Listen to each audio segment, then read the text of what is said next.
আসসালামু আলাইকুম। আজকে আমরা চ্যাপ্টার 3 যেটা নাম হচ্ছে অ্যাডজাস্টিং এন্ট্রি।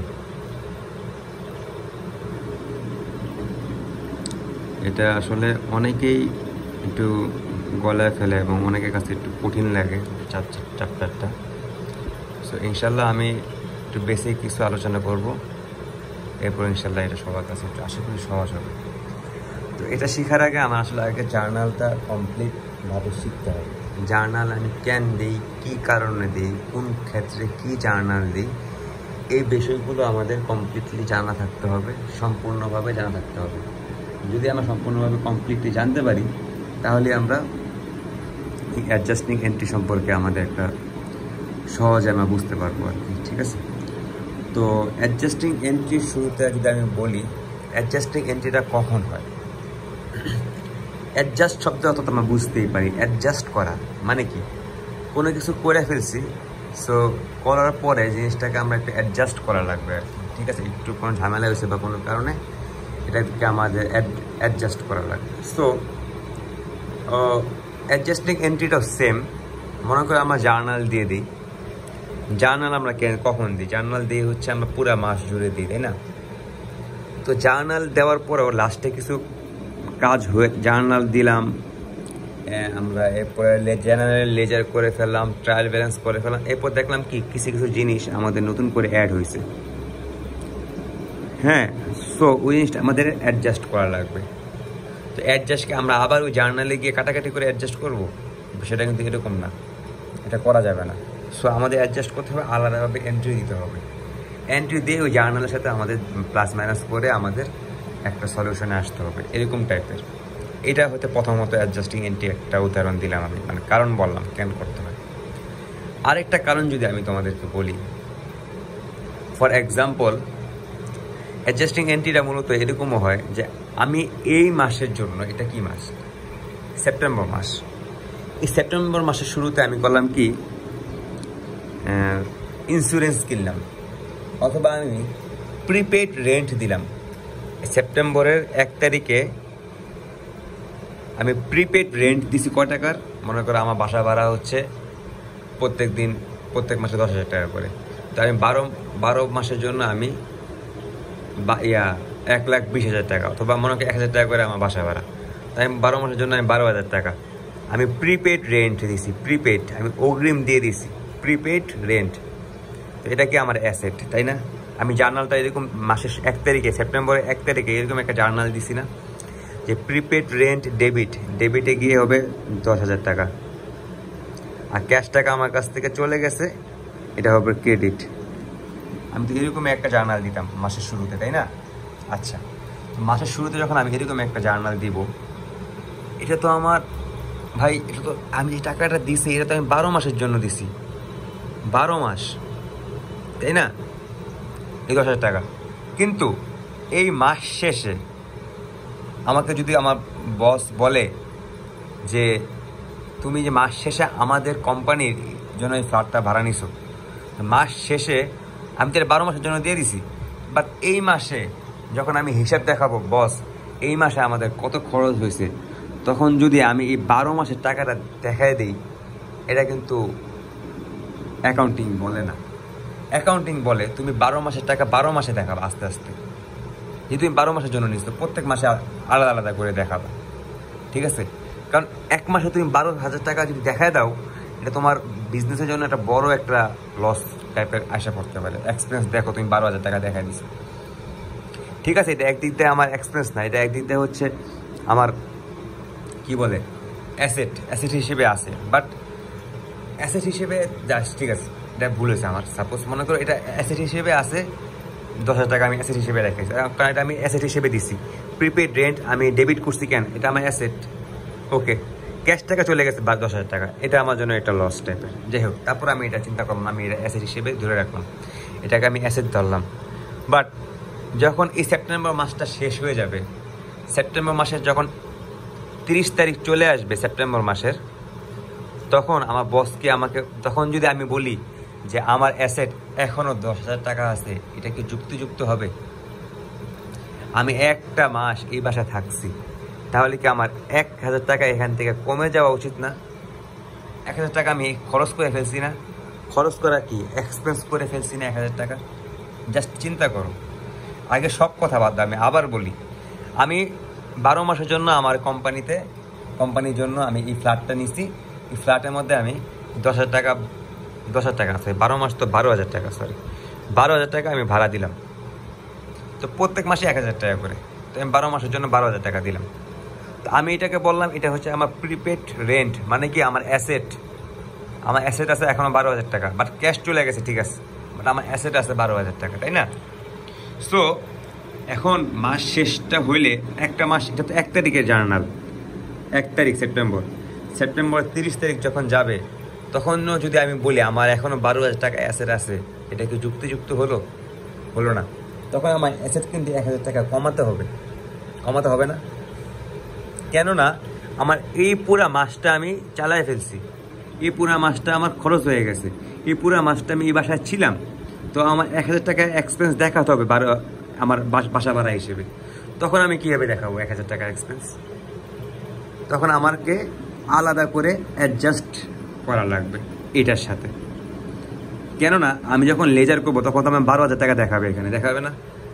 লেজারের মধ্যে যে তোমার প্রিপেড অ্যাসেট রেন্ট আছে 12,000 টাকা, বাবা ভালো তো, বাট এটা কি আসলে যুক্তিযুক্ত হয়েছে না? তো এটাকে আমার কমাতে হবে। এটাকে আমি কীভাবে কমাবো? আমি 31 তারিখে গিয়ে একটা আলাদা জার্নাল দিব, এটাকে বলা হয় অ্যাডজাস্টিং এন্ট্রি। এই আলাদা জার্নালটা আমি কী দিতে পারি? দেখো, আমার প্রিপেড অ্যাসেট বা প্রিপেড রেন্ট 12,000 টাকা ছিল না? 12,000 টাকা কি আমার ডেবিটে ছিল। আমি যদি এখন প্রিপেডটাকে যদি আমি এখন ধরো পিছনে যাই, প্রিপেডটাকে যদি আমি প্রিপেড যে রেন্ট এটাকে যদি আমি এখন 1,000 টাকা ক্রেডিট করে দিই, আমার অ্যাসেট 1,000 টাকা ক্রেডিট হয়ে গেল। তুমি একবার চিন্তা করো, অ্যাসেট ক্রেডিট হওয়া মানে কি? অ্যাসেট কমা। প্রিপেড রেন্টকে 1,000 টাকা যদি আমি কমায় দিই, প্রিপেড রেন্ট 1,000 টাকা ক্রেডিট করে দিই ডেবিট থেকে, তাহলে কি হচ্ছে? আমার 1,000 টাকা আমার কমে যাচ্ছে। তো 1,000 টাকাটা কমে যাওয়ার কারণে কি হলো? আমার এখানে আমি যখন লেজার আবার করতে যাব তখন ঘুরে ফিরে দেখবো আমার এখানে 12,000 না, এখানে আমার 11,000 টাকা আছে। কারণ এখানে ডেবিট ছিল, আমরা কিন্তু লেজার যারা করে আসছি, লেজার করলে আমরা বুঝতে পারবো লেজারে আমার ব্যালেন্সের মধ্যে প্রথম এখানে ডেবিট দেবো, আমরা এখানে ব্যালেন্স দিয়ে আমরা কত 12,000 টাকা। এরপর যখন আমি আবার এটা দিব প্রিপেড রেন্টের, আবার এটা দেওয়ার পরে ক্রেডিট থাকবে 1,000 টাকা। তো ডেবিট থেকে ক্রেডিট 1,000 টাকা মাইনাস হলে আমার 11,000 টাকা আসবে। আমার কিন্তু লেজারটা সুন্দর হয়ে গেল এবং এরপর আমি সুন্দর করে ট্রায়াল ব্যালেন্স তৈরি করতে পারবো। সো আমরা অ্যাডজাস্টিং এন্ট্রিটা এই জন্য দিই। আচ্ছা, এখান থেকে আমি প্রিপেড রেন্ট ক্রেডিট দিলাম, আমার ডেবিট কি হবে?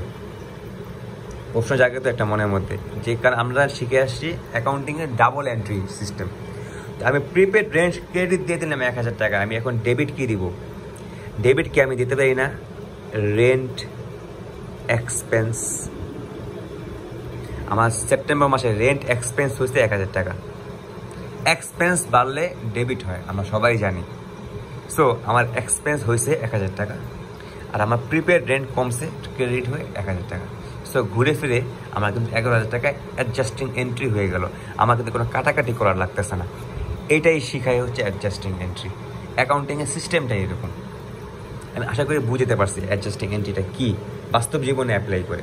এখন আমরা কিছু ম্যাথমেটিক্স এবং কিছু সিস্টেমে আমরা দেখি, তাহলে আমাদের কাছে আরও ক্লিয়ার হবে ইনশাল্লাহ। আচ্ছা, অ্যাডজাস্টিং এন্ট্রির জন্য আমি বলবো এই যে আমি কয়েকটা অ্যাডজাস্টিং এন্ট্রি লিখছি, এটা সবাই একটু সেভ করে রাখবে এবং মনে রাখার চেষ্টা করবো। এই এন্ট্রিগুলি আসে ঘুরে ফিরে, ঠিক আছে? আমি প্রত্যেকটা আলাদা আলাদা করে ব্যাখ্যা করতেছি। দেখো, আমার সাপ্লাইজ এক্সপেন্স হবে এসব অ্যাডজাস্টিং এন্ট্রি এরকম হয় আর কি। সাপ্লাইজ এক্সপেন্স হবে ডেবিট, সাপ্লাইজ হবে ক্রেডিট।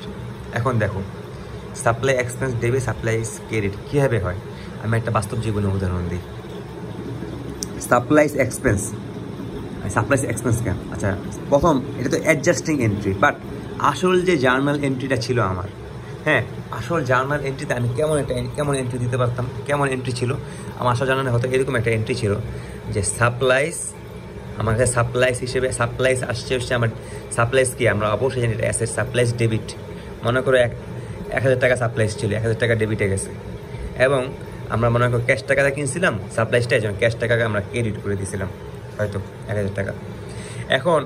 এখন যদি আমি বলি এটা তো মাসের 1 তারিখে, হ্যাঁ 1 তারিখে সাপ্লাইজ ছিল। সাপ্লাইজ কি মনে করো হচ্ছে আমার কিছু সিমেন্ট, আমি বিজনেস করি ওখানে আমার সিমেন্ট হচ্ছে আমার সাপ্লাইজ। তো 1000 টাকা সিমেন্ট ছিল, সিমেন্টটা আমি কিছু খরচ করলাম। তো সিমেন্টটা আমি যখন কিছু খরচ করলাম 1000 টাকার মধ্যে 500 টাকা সিমেন্ট আমি খরচ করে ফেলছি এই মাসে।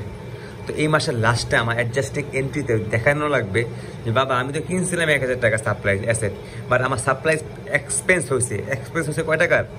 500 টাকা ডেবিট করলাম আমি, মানে কি 500 টাকা আমি কমাই দিলাম।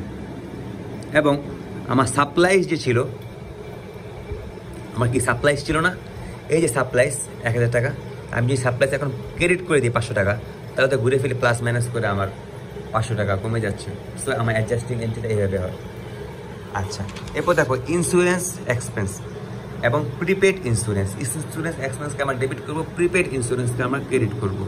আচ্ছা, আমাকে শিখাচ্ছিলাম প্রিপেড ইন্স্যুরেন্স যদি কখনো হয় সেটাকে আমরা কি বলবো? প্রিপেড, অগ্রিম আমরা টাকা দিয়ে দিচ্ছি। এর মানে কি এটা আমাদের জন্য অ্যাসেট, বাট তো এটা কি ডেবিট, অগ্রিম টাকা অ্যাসেট আমার আছে, আমি ডেবিট ছিল, বাট এখানে আমি প্রিপেড এক্সপেন্স আমি ইন্স্যুরেন্স আমি ক্রেডিট করে দিচ্ছি। কারণ কি আমি তো মাসের 1 তারিখ বা 2 তারিখ বা 10 তারিখে ছিল এটা আমার, বাট মাসের লাস্টে আমি দেখলাম যে আমার কিছু ইন্স্যুরেন্স খরচ হয়ে গেছে। আমি মনে করে 12,000 টাকা ইন্স্যুরেন্স কিনলাম 12 মাসের জন্য। তো এই মাস শেষ হলে আমার কি 1000 টাকা ইন্স্যুরেন্স খরচ হয়ে গেল না? আমার এই খরচটা আমার দেখানো লাগবে ইন্স্যুরেন্স এক্সপেন্স ডেবিট হিসেবে, তাই না? কারণ এক্সপেন্স বাড়লে কি ডেবিট হয়, এই জন্য ডেবিট হিসেবে আমি দেখাচ্ছি। কিন্তু এরপরে আমি যদি প্রিপেড ইন্স্যুরেন্সটা যে আমার আগে জার্নালে যে প্রিপেড ইন্স্যুরেন্সকে আমি ডেবিট দেখাইছিলাম 12,000 টাকা, ওইখান থেকে 1000 টাকা মাইনাস করে আমি প্রিপেড ইন্স্যুরেন্স ক্রেডিট দেখাবো, ঠিক আছে? এরপরে আবার আরেকটা জিনিস, একটা হয় অ্যাডজাস্টিং এন্ট্রি মধ্যে একটা জিনিস হয় ডেপ্রিসিয়েশন। এটা খুবই একটা ইম্পর্টেন্ট জিনিস, depreciation. What is depreciation? Depreciation হচ্ছে অপচয়। আমি বেসিক ভিডিওতে বলছিলাম ডেপ্রিসিয়েশন নিয়ে আমরা আলাদা আলোচনা করবো, কারণ আমরা জানি এখানে ডেপ্রিসিয়েশন নিয়ে আলোচনা আসবে। তো ডেপ্রিসিয়েশনটা হচ্ছে অপচয়। তুমি মনে করো তোমার কোনো একটা অ্যাসেট আছে, ঠিক আছে? তো সাপ্লাইজ মনে করো একটা অ্যাসেট, তাই না? আমরা বলি তো সাপ্লাইজ তো খরচ হয়। মনে করো আমার সিমেন্ট কিন্তু খরচ হচ্ছে, বাট ডেপ্রিসিয়েশনটা এমন একটা অ্যাসেট যেটা খরচ তুমি প্রাথমিকভাবে করো না। লাইক আমার এই ল্যাপটপ, আমার কোম্পানির জন্য আমার ল্যাপটপ একটা অ্যাসেট, ইকুইপমেন্ট, হ্যাঁ, যেটা হচ্ছে এভাবে ক্ষয় হয় না, কিন্তু ক্ষয় হয়। আমার এই লাইট, এটা একটা ইকুইপমেন্ট, বাট এটা কিন্তু ক্ষয় হচ্ছে না। কিন্তু আমি ল্যাপটপটা যদি আমি কিনি 50,000 টাকা দিয়ে, 60,000 টাকা দিয়ে যদি আমি কিনি এবং আমি বললাম এটার 60,000 টাকা, তো তাহলে আমি বলতেছি এটা 60,000 টাকা দিয়ে আমি কিনছি। এটা মেয়াদ হচ্ছে 6 বছর, আমি 6 বছর চালাবো, 6 বছর হতে চালাতে পারবো।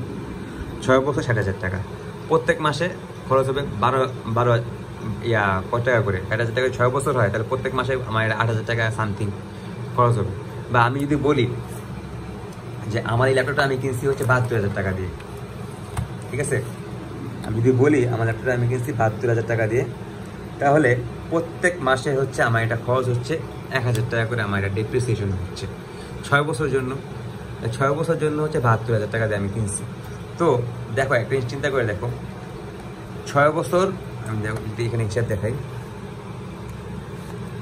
আমার 72,000 টাকা দিয়ে আমি কিনছি এটা, তাই না?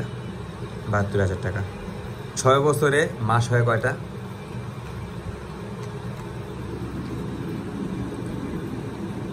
6 বছরের মাস হয় 72টা। তো 72,000 টাকা ভাগ যে আমি 72 দিই, আমার প্রত্যেক মাসে 1,000 টাকা করে খরচ করতেছে এটা, তাই না? প্রত্যেক মাসে এটা আমি 1,000 টাকার ইউজ করে ফেলতেছি। আমি কিন্তু এটাকে আমি কি দিয়েছিলাম? একটা অ্যাসেট হিসেবে কাউন্ট করছিলাম। আমি যদি বলি ইকুইপমেন্ট কিনছি 72,000 টাকা দিয়ে, তুমি জার্নাল কি দিবা? তুমি জার্নাল অবশ্যই দিবা ইকুইপমেন্ট ডেবিট 72,000 আর ক্যাশ টাকা ক্রেডিট 72,000, এটা দিবা না? এটা দিবা কিন্তু। বাট এখন আমি বলতেছি যে এই যে আমি ইকুইপমেন্টটা কিনছি আজকে 10 তারিখ, আজকে কিনছি 11 তারিখ, আজকে, হ্যাঁ আজকে আমি 11 তারিখ সেপ্টেম্বরে, আজকে 11 তারিখে আমি কিনছি। মাসের 31 তারিখে গিয়ে আমি বলবো প্রত্যেক মাসে যদি আমার 1,000 টাকা করে খরচ হচ্ছে, তাহলে এখান থেকে আমার 1,000 টাকা কমায় দিতে হবে, কমাতে হবে না? আমার এক্সপেন্স হয়েছে কত? এই জিনিসটা আমার এক্সপেন্স হচ্ছে 1,000 টাকা করে। সো এই জিনিসটা ঘুরে ফিরে সেম আমি এখানে বলবো কি যে আমার ডেপ্রিসিয়েশন এক্সপেন্স হচ্ছে 1,000 টাকা আমি দিব। এবং অ্যাকুমুলেটেড ডেপ্রিসিয়েশন মানে আমি যে ডেপ্রিসিয়েশনটা বলে রাখলাম যে আমার অ্যাকুমুলেটেড ডেপ্রিসিয়েশন ছিল 72,000 টাকা, এখান থেকে 1,000 টাকা ক্রেডিট করে দিতে হবে। ডেপ্রিসিয়েশন বিষয়টা এরকমই আর কি। এটা আরও ডিটেলস হয়তো আমাদের মিস আমাদেরকে বোঝাতে পারবে বা অন্য কেউ, আমি এতটুকু বুঝাতে পারছি। বাট ডেপ্রিসিয়েশন কথাটা আসলেই প্রথম আমরা ডেপ্রিসিয়েশন এক্সপেন্স ডেবিট করবো এবং অ্যাকুমুলেটেড ডেপ্রিসিয়েশন আমরা ক্রেডিট করবো, এটা অলওয়েজ মাথায় রাখতে হবে, ঠিক আছে? ওকে, এরপর হচ্ছে আনআর্ন সার্ভিস রেভিনিউ। এই জিনিসটা কি? এটাকে আমরা ডেবিট করবো এবং সার্ভিস রেভিনিউকে আমরা ক্রেডিট করবো। ওকে, দেখো আমি মনে করো আমার service revenue unearned service revenue ছিল, আমি কারোর কাছ থেকে টাকা নিয়ে নিয়েছিলাম বাট আমি তাকে সার্ভিস দিই নাই, এটা আমার জন্য কি আনআর্ন সার্ভিস রেভিনিউ, তাই না? তাই না? আমি আর্ন করে নিই এখনো, আমি ডাক্তার, আমার রোগীর কাছ থেকে আমি টাকা নিয়েছি বাট আমি তাকে এখনো সেবাটা দিই নি, আমি তার কাছে সে আমার কাছে দায়বদ্ধ আছে, তাই না? আমি তার কাছে দায়বদ্ধ, তাকে আমার সার্ভিস দেওয়া লাগবে, তো আমার লায়াবিলিটিস ক্রিয়েট হয়েছে। তো লায়াবিলিটিস ক্রিয়েট হয়ে এটাকে আমরা কী বলি? Unearned service revenue. লায়াবিলিটিস বাড়লে আমরা কী বলি? সেটাকে ক্রেডিট বলি, তাই না? তো আনআর্ন সার্ভিস রেভিনিউ আমার 500 টাকা ক্রেডিট ছিল, মানে কি? আমি যদি বলি আমার আনআর্ন সার্ভিস রেভিনিউ 500 টাকা ক্রেডিট, তাহলে তুমি কি বুঝবা? যে তার লায়াবিলিটিস 500 টাকা আছে, তার লায়াবিলিটিস আছে সে 500 টাকা। তাহলে এখন যদি আমি মনে করি সার্ভিস দিয়ে দিলাম, এখন জার্নাল কী দিবা? এখন তুমি জার্নাল, আচ্ছা শোনো, সব ভুলে যাও, আমি আবার বলি। আনআর্ন সার্ভিস রেভিনিউ, আমি বললাম আমার লায়াবিলিটিস 500 টাকা আছে, এটাকে তুমি জার্নাল কীভাবে দিবা? আমি যদি কারোর কাছ থেকে অ্যাডভান্স টাকা নিয়ে নিই, আমি ডাক্তার, আমি অ্যাডভান্স টাকা নিলাম, তুমি তাকে অ্যাডভান্স টাকা নেওয়ার পরে আমি কি লিখবো? মনে করলাম আমি অ্যাডভান্স কারোর কাছে 500 টাকা নিলাম, তো তুমি এটাকে জার্নাল কী দিবা? স্বাভাবিকভাবে জার্নাল দিবা আনআর্ন সার্ভিস রেভিনিউ দিবা ক্রেডিট। আর ক্যাশ টাকা যদি আমি 500 টাকা নিয়েছি, তুমি বলবা ক্যাশ টাকা আসছে 500 টাকা ডেবিটে 500 টাকা আসছে, আর আমার ক্রেডিটে আনআর্ন সার্ভিস রেভিনিউ 500 টাকা হয়েছে, তাই না? আমি কিন্তু এটা আমার এখনও রেভিনিউ হয় নাই, আমি আর্ন বলতেছি, আমার আর্ন হয় নাই, বাট আমি টাকা নিয়ে নিছি। আচ্ছা, এখন যখন মাস, আচ্ছা 11 তারিখ, মাস শেষে আমি বলবো কি 31 তারিখে আমি করছি কি তাকে সার্ভিসটা দিয়ে দিচ্ছি। 31 তারিখে আমি তাকে সার্ভিসটা দেওয়ার পরে আমি জার্নাল কী দিব? অ্যাডজাস্টিং এন্ট্রি এখানে কী হতে পারে? এখানে অ্যাডজাস্টিং এন্ট্রিটা এরকম হবে যে দেখো এখানে service unearned service revenue credit ছিল, এই আনআর্ন সার্ভিস রেভিনিউটাকে যদি আমি আবার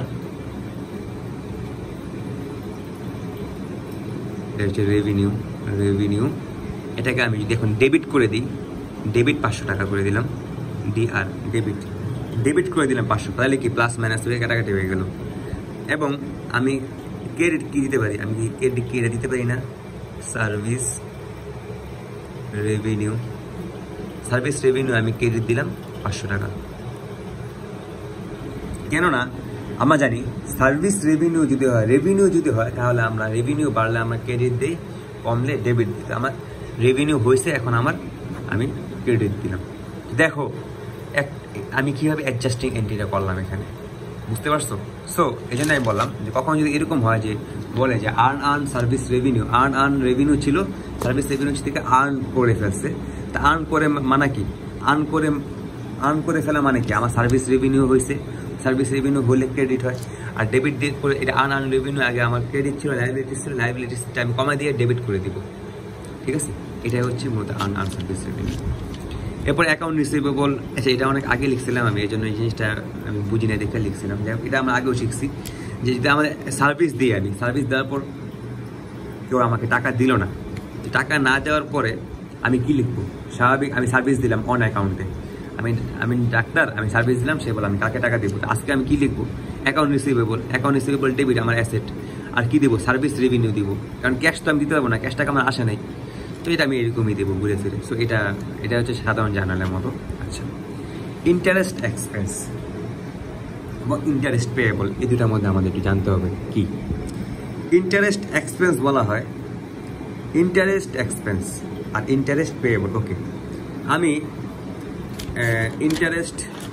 আমি এক ব্যাংক থেকে 10% ইন্টারেস্টে টাকা নিচ্ছি, হ্যাঁ 10% ইন্টারেস্টে কিছু টাকা নিচ্ছি, ধার নিচ্ছি, মনে করে 1000 টাকা নিচ্ছি, তো এবং বলছি আমি এটা 10 মাসে ক্লিয়ার করব, ঠিক আছে? বাট প্রত্যেক মাসে আমার সুদ দেওয়া, প্রত্যেক মাসে আমার মনে করো 10 টাকা করে সুদ দেওয়া লাগতেছে, 10 টাকা করে প্রত্যেক মাসে আমার সুদ দেওয়া লাগবে।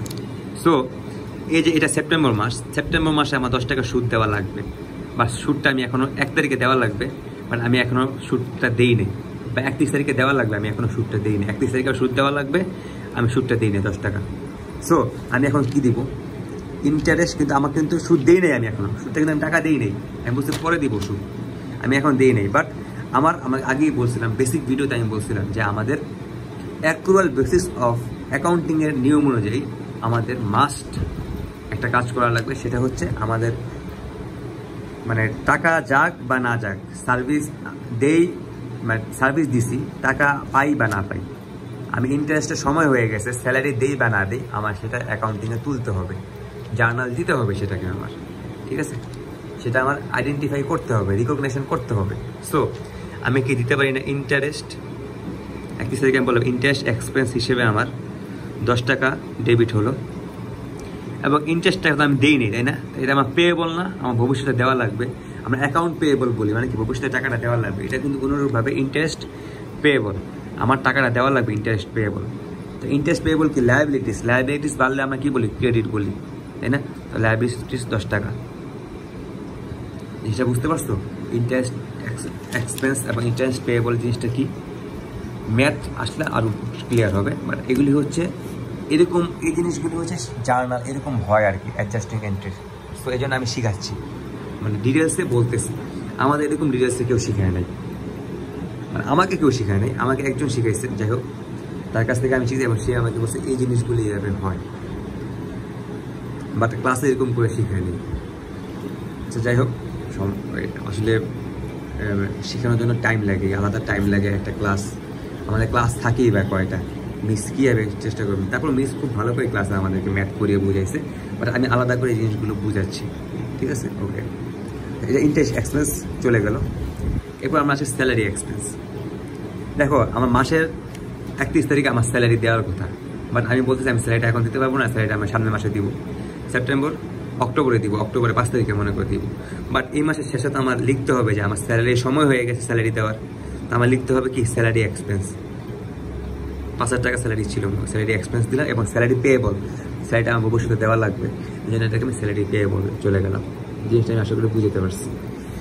সেম ইউটিলিটিস এক্সপেন্সটাও সেম, ইউটিলিটিস হলো, বিল আসলো, আমি বললাম ইউটিলিটিসটা আমি কালকে দিব, তো আজকে আমি কী বলবো, ইউটিলিটিস এক্সপেন্স আমার এত টাকা হয়েছে, 100 টাকা হয়েছে, ইউটিলিটিস পেয়েবল আমার ভবিষ্যতে দেওয়া লাগবে, সেটা আমার লায়াবিলিটিস বাড়লে আমার ক্রেডিট হয়, আর এক্সপেন্স বাড়লে আমার ডেবিট হয়, সো এই জন্য আমি ডেবিট ক্রেডিট করে দিয়ে দিলাম। সো এই হচ্ছে মূলত অ্যাডজাস্টিং এন্ট্রি, একটা বেসিক আলোচনা, ঠিক আছে। নেক্সট টাইম আমরা একটা ম্যাথ করবো অ্যাডজাস্টিং এন্ট্রি এবং সলিউশন সলভ করবো, দেন আমাদের চ্যাপ্টার 3 কমপ্লিট হয়ে যাবে। চ্যাপ্টার 3তে আমাদের অ্যাডজাস্টিং এন্ট্রি, এই অ্যাডজাস্টিং এন্ট্রি বুঝতে পারলে আমাদের জন্য অনেকটা সুবিধা হবে। এরপর চ্যাপ্টার 4 আছে, চ্যাপ্টার 5 আছে, ওগুলো আলাদা বিষয়, but chapter 3 main concept adjusting entry, আর অ্যাডজাস্টিং এন্ট্রি হচ্ছে এই, তো এই জিনিসগুলো বুঝতে পারলে আমাদের খুবই কাজে আসবে আর কি। আর কেউ যদি না বুঝে, আমি ভিডিওটা কয়েকবার দেখলে ইনশাল্লাহ আমাদের বুঝতে সুবিধা হবে। এবং আমি বলবো কয়েকবার দেখার জন্য, একবার না দেখলে 2বার। আমি কিন্তু একবারে বুঝি নাই, মিস যখন আমাদেরকে বুঝাইছিল আমি একবারে বুঝি নাই, খুব কঠিন লাগছিল, মিস নিজেও অবাক হয়েছে, যেসব তুমি বুঝতেছো না।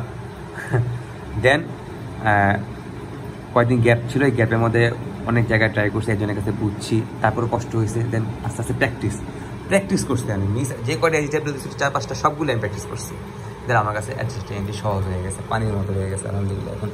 সো আমি নেক্সট টাইম একটা ভিডিও করবো, ওই ভিডিওর পরে